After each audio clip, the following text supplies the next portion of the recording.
Good morning, Unity. Thank you for joining us online this morning. Let's start out with I Am As God Created Me.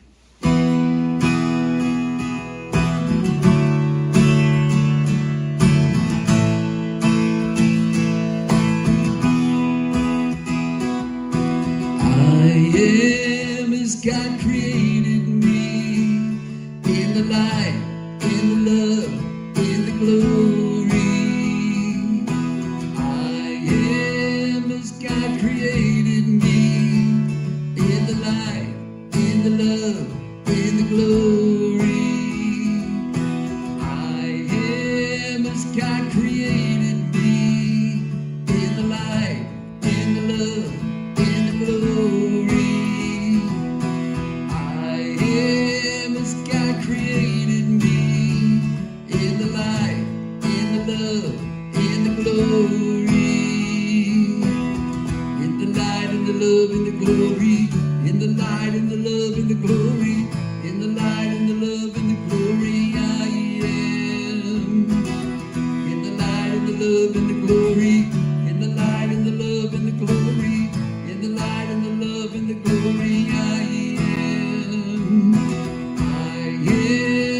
God created me in the light, in the love, in the glory.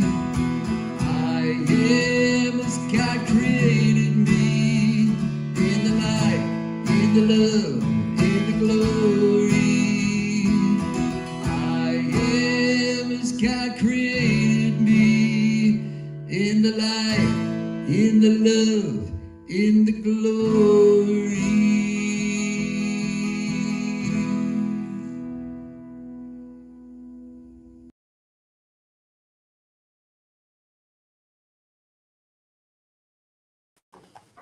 Good morning. My name is Rose and I'll be your host today. Welcome to our online service. And thank you, Brian, for the music.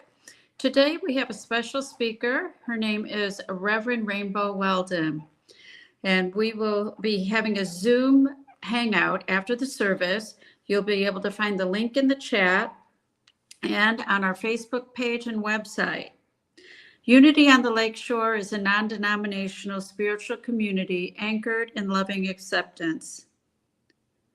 If you are here for the first time, please know that whoever you are or wherever you are on your spiritual journey, you are welcome here. And please join me in speaking our mission statement. You'll see it on the screen. We embrace all people and honor all paths to God.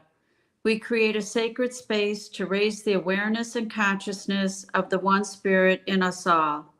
We anchor ourselves in affirmative prayer, forgiveness, generous sharing, and loving community in service to our spiritual awakening.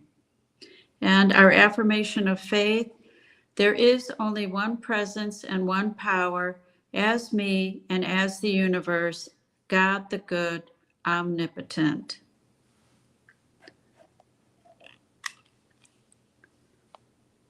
Now, Reverend Rainbow will lead us in meditation.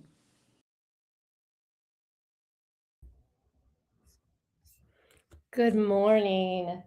So grateful to be with you all. Today's meditation, I'm going to read a meditation from The Science of Mind by Ernest Holmes and then anchor us for a few minutes with the glorious vibrations of a singing bowl. So I invite you to just get into whatever position is comfortable for you. Maybe close your eyes or find a nice soft gaze somewhere as I share these words from Dr. Ernest Holmes. I was told to live by some inner mystic presence. I was told to live and to love, to laugh and to be glad. I was told to be still and know of the one almighty power in and through all. I was told to let that power work through and in me. I believe that voice, and I received my good. I am healed, the joy of life. So let us now take a nice deep breath and exhale. Another deep breath in and completely release the breath. And one more deep breath in, the deepest breath you've had all day.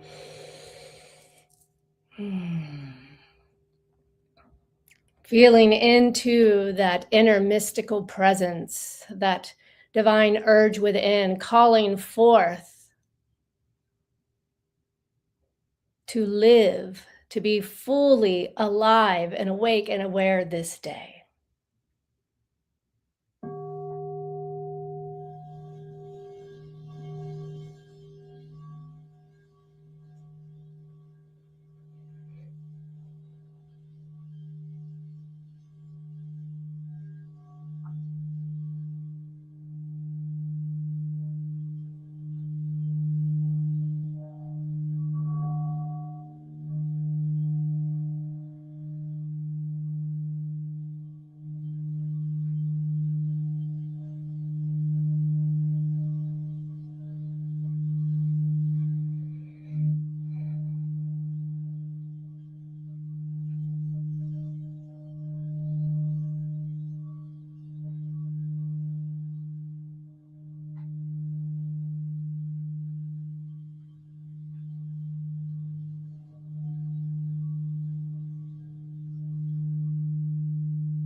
Be still and know of the one almighty power in and through all.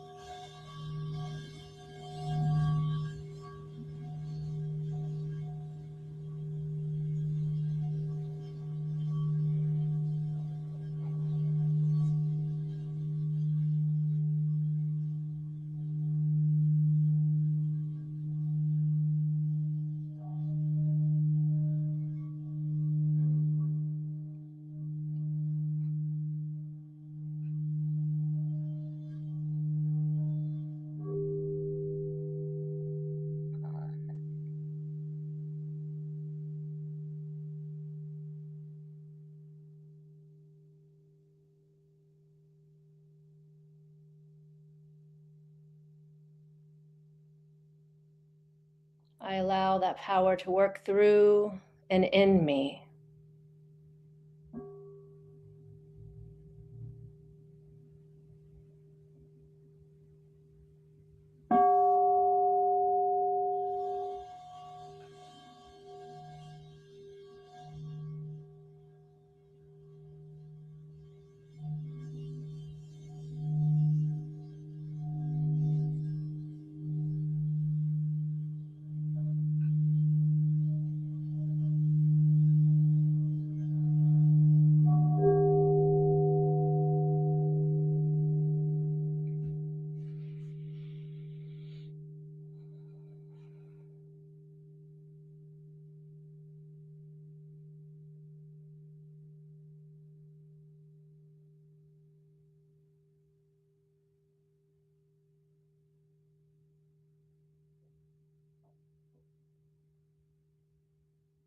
I am alive. I am awake. I am aware. I am whole. I am healed. And so it is. Bringing your awareness back to the breath. Taking another deep, conscious breath.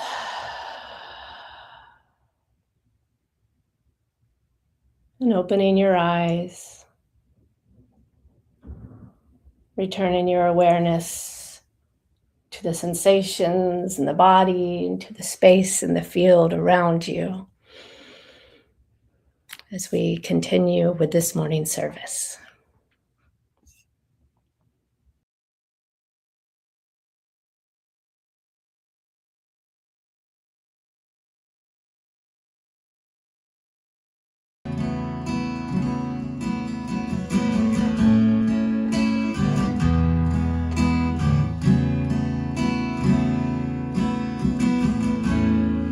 Ooh, child, things are gonna get easier. Ooh, child, things will get brighter. Someday, yeah, we'll get it all together and we'll get it undone. Someday, when the world is much brighter. Someday, yeah, we're gonna walk in the rays of a beautiful sun. Someday when our heads are much lighter. Ooh, child, things are gonna get easier. Ooh, child, things will get brighter.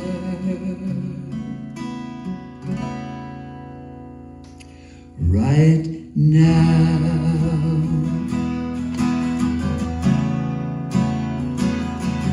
Right now.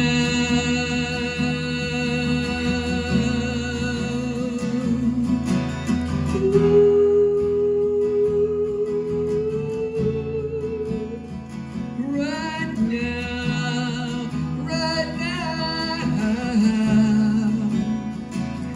Right now. Right now.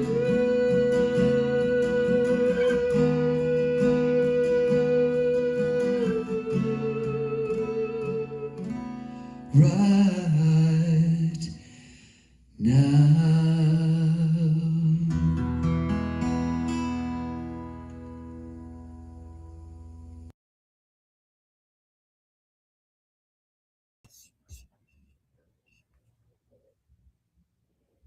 Beautiful, beautiful music. Thank you for that. So let's again take a breath. I like to breathe, if you can't tell. Reminds me I'm alive. So taking that deep breath as we enter into this morning's exploration of the holy wholeness of queer spirit.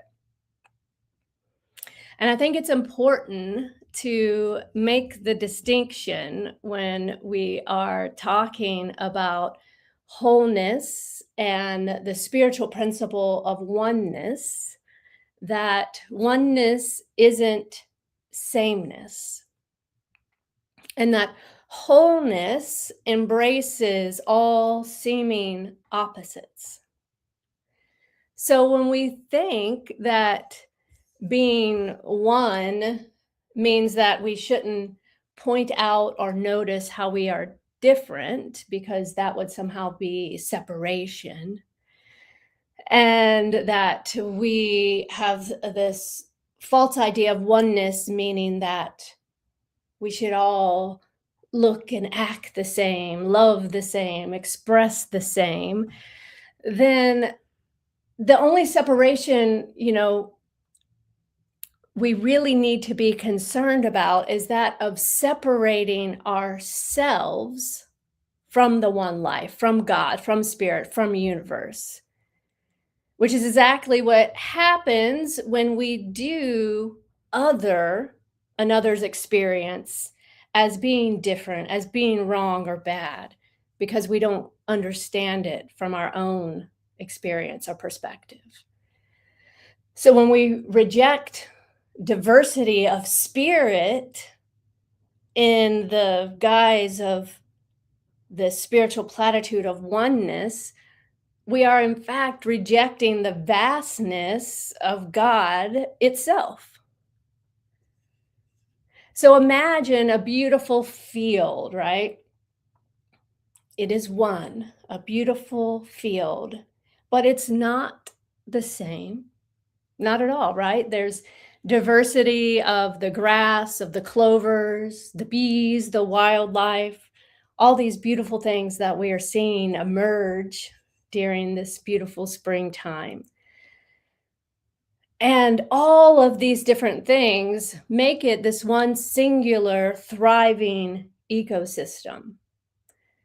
And when we take time to sit with and explore the beauty and the unique vastness of nature by looking at the individual bee and the colors of the bee, or the clover, or the dandelion, we can discover so much about ourselves and God.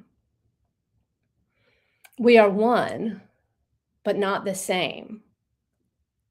Yet there is this one life, this one spiritual principle, this cosmic isness, this divine pattern that is expressing through all uniquely. The sacred geometry that is this perfect pattern so beautifully displayed in nature through fractals down to the tiniest detail of life. And it is all whole, perfect, and wondrous. And so are you, and so am I, because we are all made of the same glorious stardust, God stuff. And we are spirit getting to know themselves through all of its creation, vast and multifaceted. But I notice sometimes in spiritual circles, there is this tendency to say, like, well, do we really need a separate LGBT group? Isn't that just separation? And there tends to be this fear-based tendency in the human mind to want to separate those who are different into these nice little neat boxes and categories, and then surround ourselves with only those who look and act and talk and express just like us. So I'm not saying that we need to be siloed in these different groups, yet there is value in affinity spaces where we can come together with our community and feel the safety to be expressed in the fullness that we are. So then we can be launched into the world of the vast diversity, anchored and remember our truth. So our brains are often hardwired just to feel safe and comfortable, right? Which usually means with scanning our environment and seeing what looks and feels most like us, then our brain says, we're comfortable. I'm safe here. Yet so much suffering in our world comes when we don't challenge this narrative of exploring diversity. And when we don't consciously choose to grow or expand our awareness of the vastness of God's creation, we can get stuck and limited in our experience and in our aliveness. Celebrating diversity of expression is a big part of my message and my ministry and my calling. So I recently took a leap of faith, at first pushed a bit by pain, and then pulled by this vision of this new ministry that I am birthing.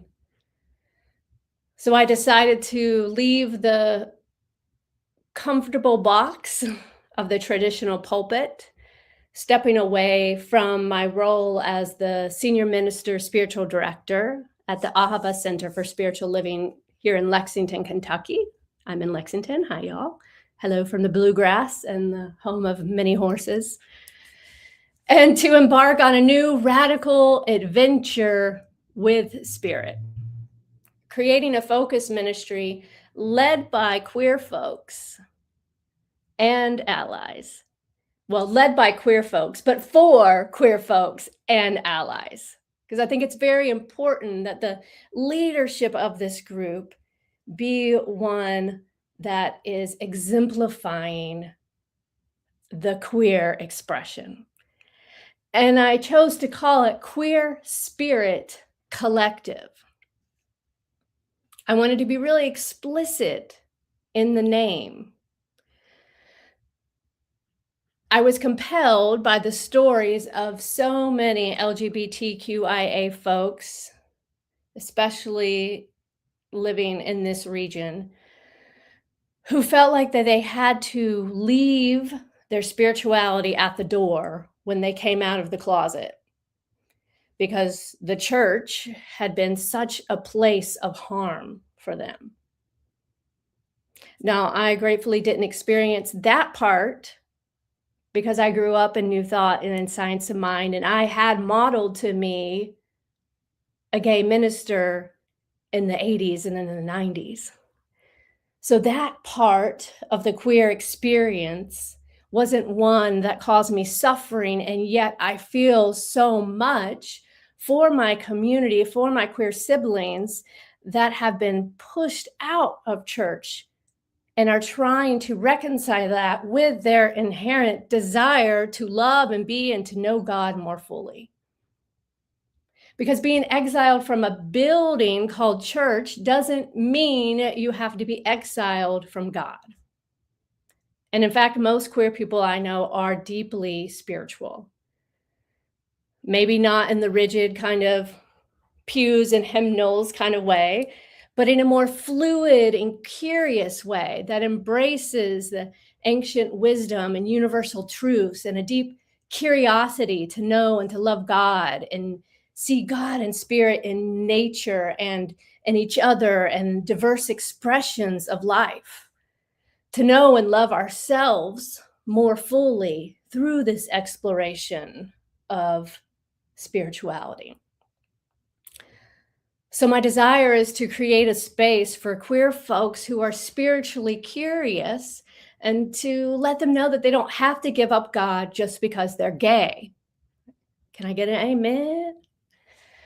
And in today's world, it's important to me that the name of my ministry has the word queer in it, to be completely explicit, to be loud and proud and bold about who we are, when the word queer and don't say gay and trans is being brought up in the media and in politics and in certain ways with such a negative connotation, that I think it's important to be just as loud and big and bold and to share another perspective of the holy wholeness of this divine expression of God, known as the queer experience. Now, I've said the word queer a number of times now, and I know for some people that may be a bit cringe, right? That this word has traveled a long road with a dark history in our community. For some folks of a certain generation, that word was thrown around in hurtful ways like stones or daggers. So I just want to presence that and acknowledge that I get that that word may still sting. And even for me, you know, I'm not too young to not have experienced some of that. But for me, it was the word dyke, right? And in fact, when I was in my 20s and I was visiting a gay bar in Portland, leaving this glorious night of freedom with my community and expression and just feeling the love, to then have an egg thrown at my face and be called dyke.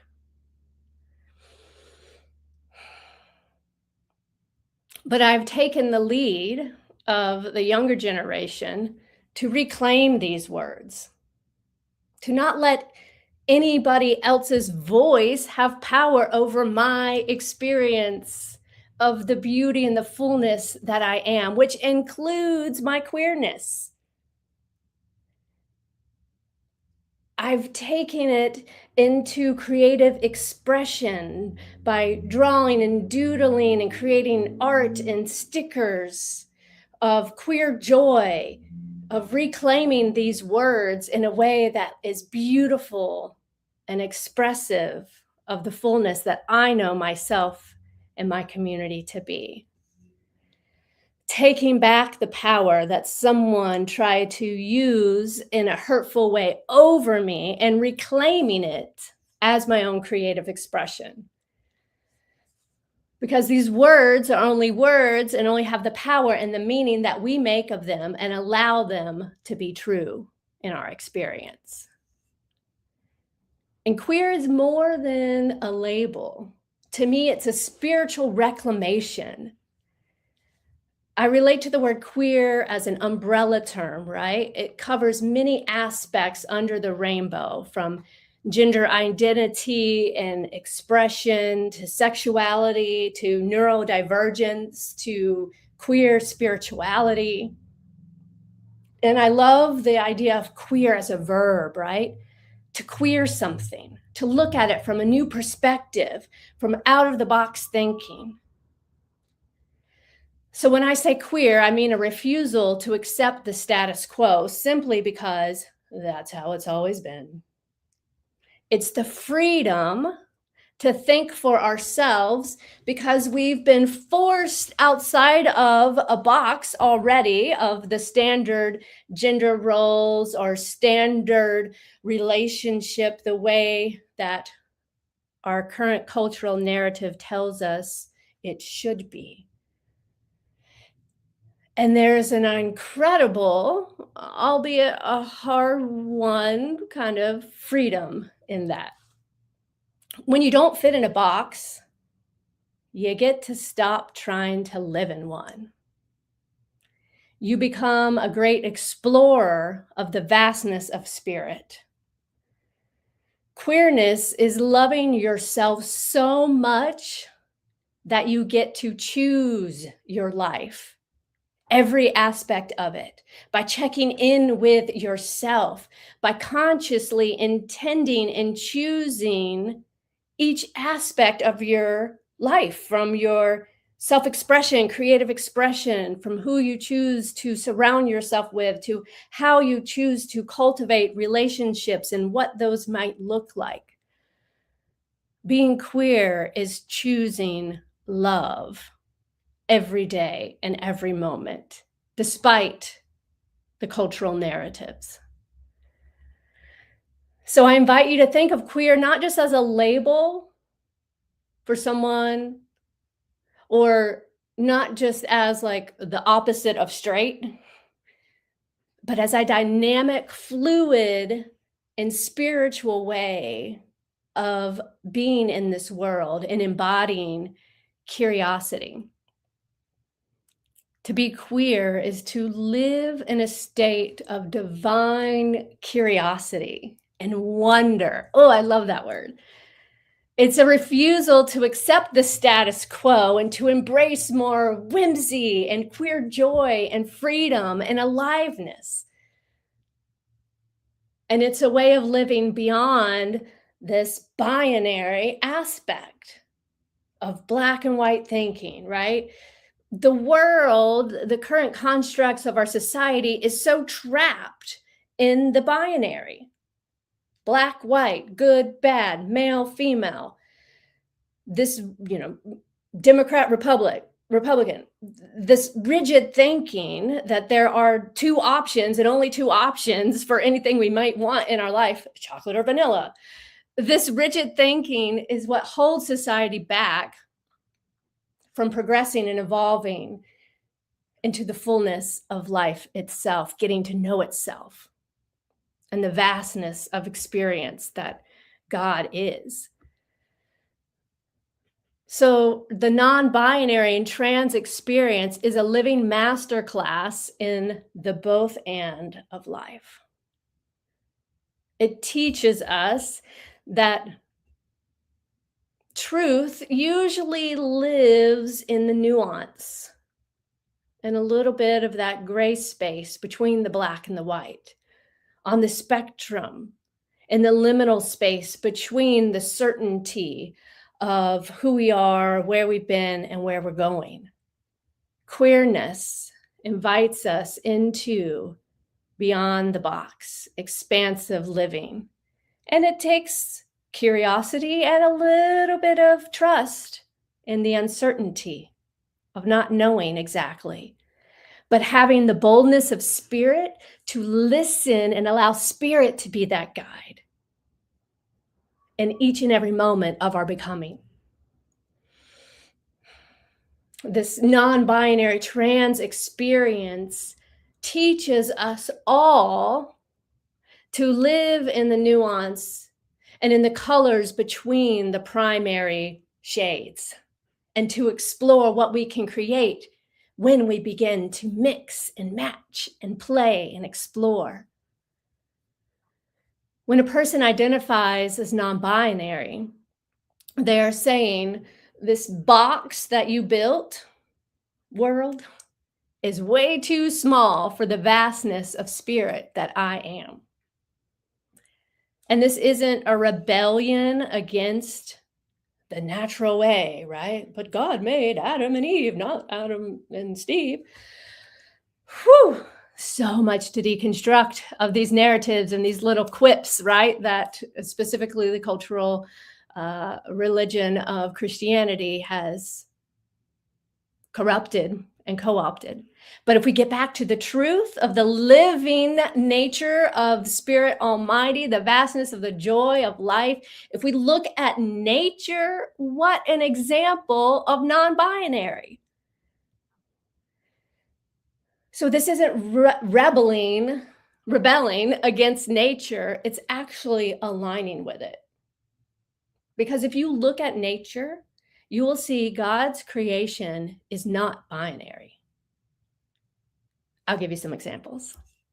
In the animal world, the clownfish can change sex based on the needs of their community, to the hundreds of species where there are same-sex pairings. Nature teaches us that diversity is a survival strategy of progress, of growth, of evolution. Some waterfowl pair male with male and form long-term bonds. Some of you may remember, I think it was back in the 90s, the famous penguins, Roy and Silo, the gay penguins of the Central Park Zoo. There are so many examples in the animal kingdom of queer expression. And then if you were to look at fungi, right, this mycelial network that's getting more and more research done today, and we discover that there are tens of thousands of different mating types of fungi, that many different types of biological genders, so to speak.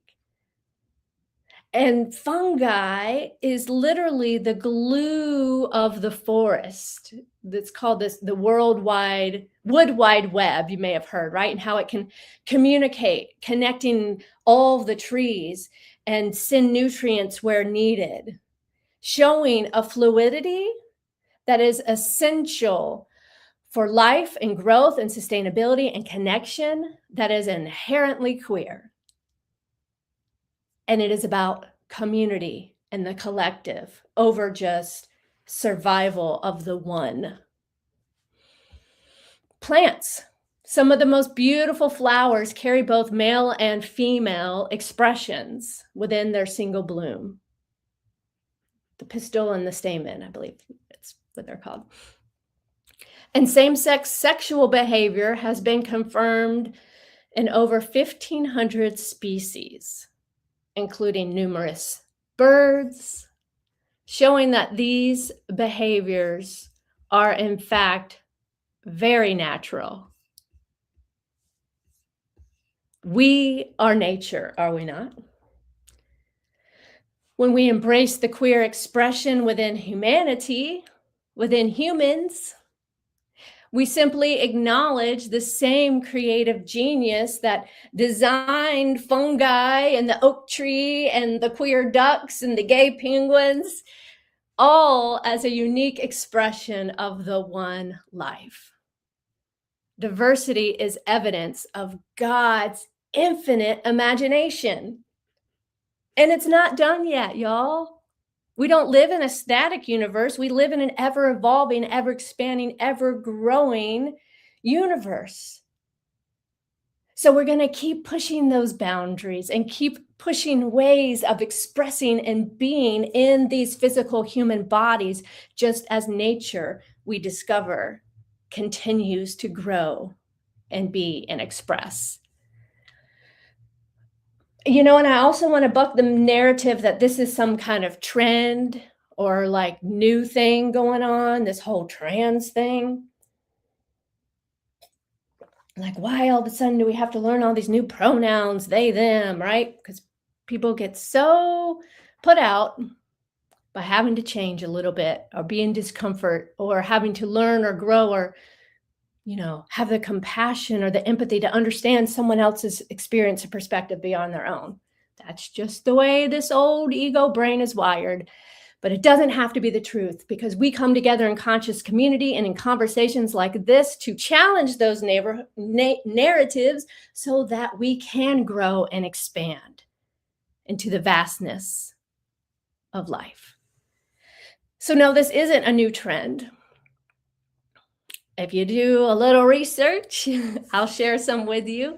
You can see that before the colonization of the Western culture into specifically, you know, the United States, before this kind of white supremacy and religion came over and took over, that many of the indigenous American Indians cultures held trans and gender non-conforming people in high regard. You may have heard the term, it was known as two-spirit. I said it was, it is, it still is, it's still an alive, active culture. It is known as two-spirited or third gender. The Navajo people revered individuals who possessed both masculine and feminine spirits as the sacred mediators and the healers of the community, of the tribe, of the nation. The Zuni tribe has a term, Lamana. And this third gender, two-spirited folks were honored leaders who lived beyond the binary gender roles. So this is just a couple of examples, and there are examples from indigenous cultures around the world. And in these cultures, existing outside the binary or being different didn't lead to exile, it led to reverence. It was approached with a curiosity of how might these folks know something different in their inherent experience that they can teach us. By embracing the divine masculine and feminine and expressing in these different ways, how can we learn and honor that unique divine expression? So what can this expression, this idea of non-binary, teach us all? These individuals were seen as having a special ability to have expanded perspective or a double view. They're seen as having a world, seeing the world from multiple perspectives, being able to hold two things as true. And I think that's something that our culture today could use a little bit more practice in, right? Being able to hold two seeming opposites as true in the inherent wholeness of who we are. It's like this idea of bittersweet, right? We can experience joy in the newness of something, and yet also the sadness and the grief of leaving something. It's like how the heart can experience these feelings when a relationship or situation ends or any kind of transition or change. Knowing that as we let go of what no longer serves and grieve the past, we can still hold the potential and the excitement and the joy of something new and a bigger possibility of life and aliveness. So when we contrast that with our modern Western culture, we see that which it fears, our modern culture fears that which it can't categorize or put in a box or understand. And this fear, let's just call it what it is, it's the fear that has led to the persecution of the LGBTQIA community. But when we go back to our spiritual principles and to the New Thought teaching, we remember that we are all sovereign beings, inherently worthy. We all have the power within us to transform the fear narrative from these outside voices and worlds and lean into our own strength and power and know our inner truth. We heal not by pretending the harm didn't happen. That egg got thrown at my face. We don't ignore it. We don't hide it away and never talk about it because of internalized shame, right? Healing involves being willing to look at what is, to accept it, to acknowledge it, and then to honor the resilience of that power within us that is greater than any seeming adverse experience. To honor the resilience of our queer ancestors who have survived in such times and who have persevered and created the shifts and the changes in the world and the laws and society to get us to where we are today. So Today's world may seem dark and hard and complicated, and there's a lot going on, y'all. But let us remember to return to that truth that we have the power within us and that there is nothing outside of us that can dictate or tell us that we are anything other than whole and perfect and worthy. And when we stand in that power and lean into the power of community by coming together to remember and remind each other that truth, by returning to the love within, we are claiming that inherent worth and knowing and remembering that we are a beloved expression of God, standing tall in our power, in our unique, authentic expression. And the more we begin to express our own uniqueness in whatever way that shows up for you and your life, and to stand in the courage of your truth and to tell your truth and to live your truth, this challenges the norm. But it creates at the same time a new frequency that elevates and expands consciousness. How cool is that, y'all? I feel like I got to do a little.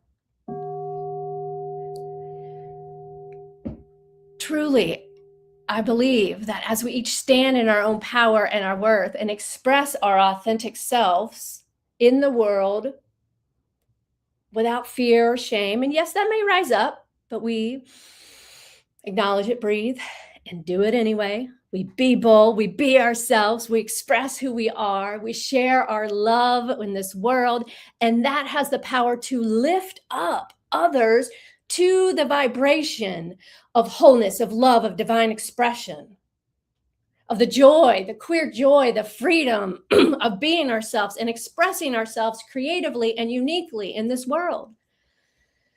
Our freedom of expression, our authenticity, our vulnerability empowers others to be free.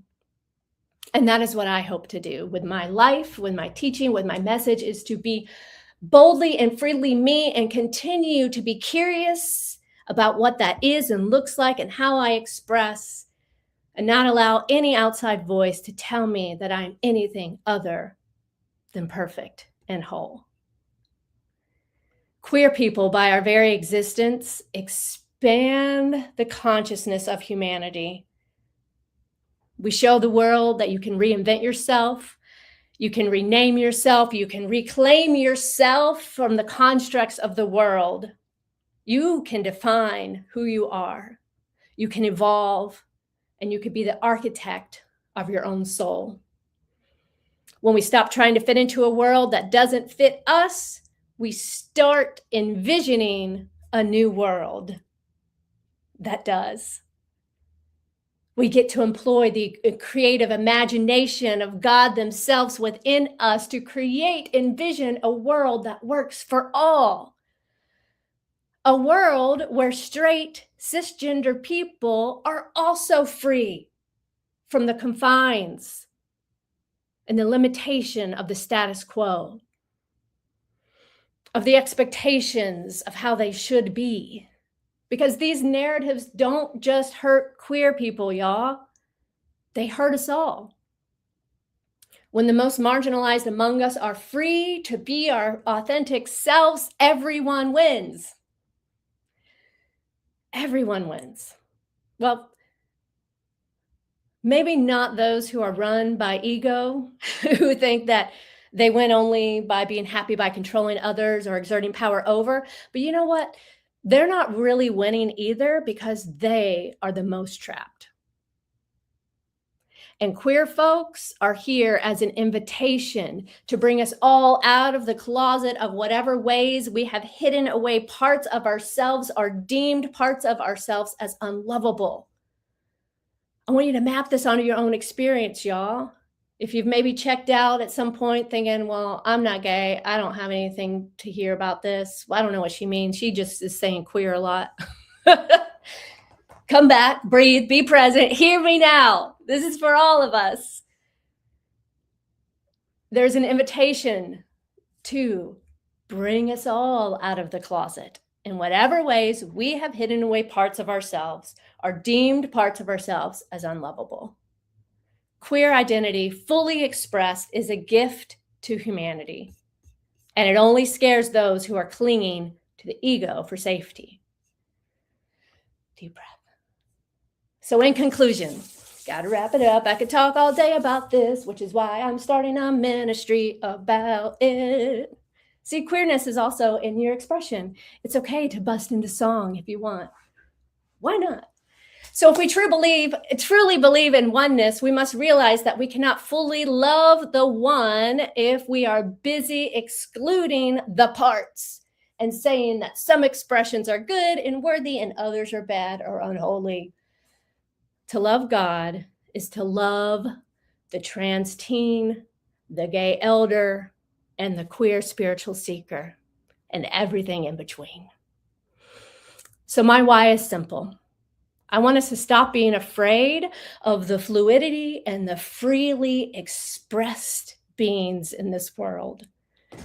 I desire us to embrace the nuance of life in the in-between and to live joyfully, fully self-expressed lives that we love. One where we don't have to hide or dim parts of ourselves in order to fit in or to manage other people's comforts as a trade-off from being our unique, God-given, authentic selves. To love who we want to love and express in the beautiful colors of the rainbow with no bounds or borders. And to bust into song in public if you want. So this week, here's the invitation.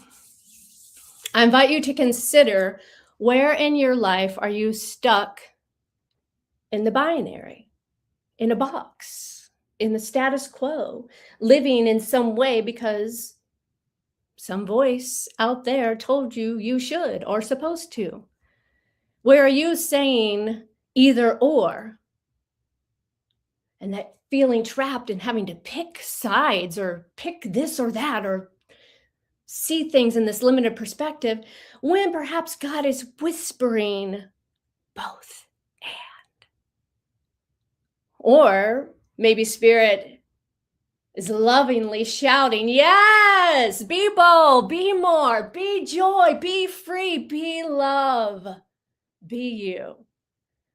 So let us all be like the fungi, or just be a fungi, connected as one, loving, honoring, and supporting each other, not despite our differences, but because we realize our differences make us stronger, more resilient. Let us be more like nature, unbothered by boxes or limitations, and bloom fully and freely, knowing we are a holy expression of God themselves. And may we celebrate the queer spirit as the holy divine experience that it is, and allow more love, more joy, and more freedom into our lives, which the world, I say, desperately needs right now. And we can be that. We have that power to choose love, to be love. Because we can't simply turn or look to something out there to change in order to bring about this healing. We must look within, begin with ourselves, love ourselves more fully and freely, love our neighbors, and allow this love to be the healing balm in a world that is so divided. For truly, we are one. Not exactly the same, but we are one, whole, collective consciousness, and we are all worthy. So let's get about remembering this, yes? Deep breath. I invite us to turn in as I speak this prayer. How good it is to know and recognize the one life, the one presence, the one power for good in the universe that is love, that is wholeness, that is joy, that is freedom. This one life expressing itself in, as, and through me, in, as, and through all, in, as, and through the beautiful expression of nature that I am. So it is from this place of oneness that I speak this word now, knowing that freedom is my birthright And I have the power to choose in each and every moment to be love. To know that I am so deeply loved, for I am the expression of God itself.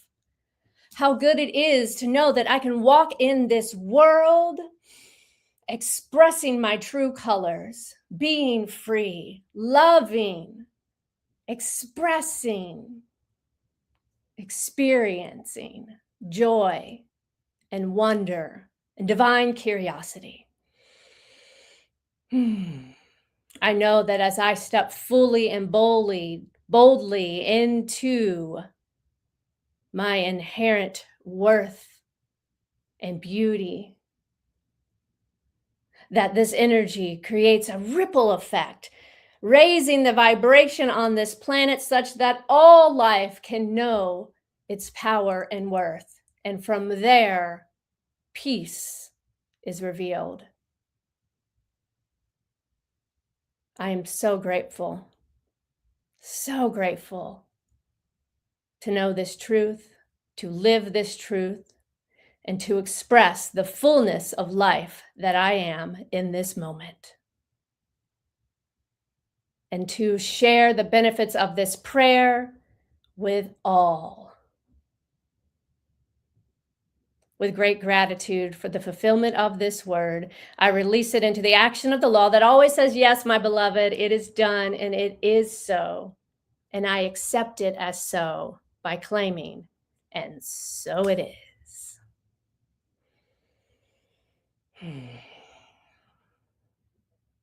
Thank you.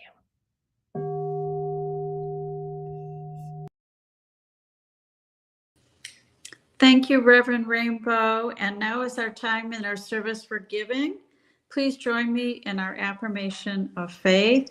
Divine love through me blesses and multiplies all that I am, all that I have, all that I give, and all that I receive. And I am thankful. Now, there are a few ways to give. You have the option to give through Venmo. You can simply scan the QR code on the screen and use our name, Unity-Lakeshore.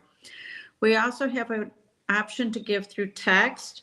Give through text, you can enter 616-236-5205. And then you will, if it's your first time giving, you will be given instructions. And if you've given this way before, all you have to do is hit the dollar amount and it'll go through. You can also give online through our website at unityonthelakeshore.org/donations. For those watching online, the link is in the chat. And you can also mail in a check to Unity on the Lakeshore, P.O. Box 848, Douglas, Michigan, 49406. If you're in need of support, there are a few ways to receive that. The first is to email us at unitylakeshore@gmail.com. You can also phone in the office at 269-534-7700. And there is always the Silent Unity prayer line that is 24/7 at 816-969-2000. Join us for our new book study, The Way of Mastery, on Saturday mornings at 10 a.m. via Zoom. You can find the link in our Facebook page or on our website. We'll be gathering for in-person services starting on March 29th at 10 a.m. at our new location, which is the Women's Club in Saugatuck, Michigan. The address is 303 Butler Street. This information is on our website and also on our Facebook page. If you haven't liked our Facebook page, please do so. That way you can share about all of the great things going on here and engage with others. And you can find us at facebook.com/Unity Lakeshore. And now is the time for our closing song, Let There Be Peace on Earth.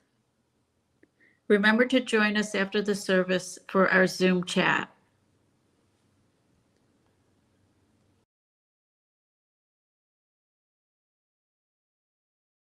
Please join with me in our closing song, Let There Be Peace on Earth.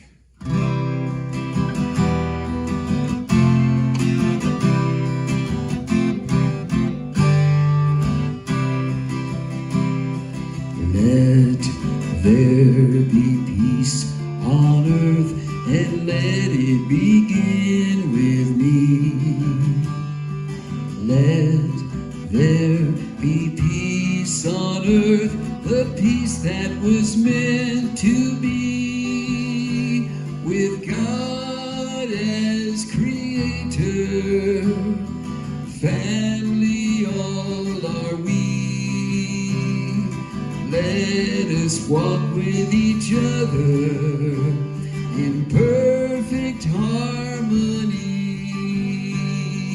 Let peace begin with me. Let this be the moment now. With every step I take, let this be my joyous vow, to take each moment and live each moment in peace eternal.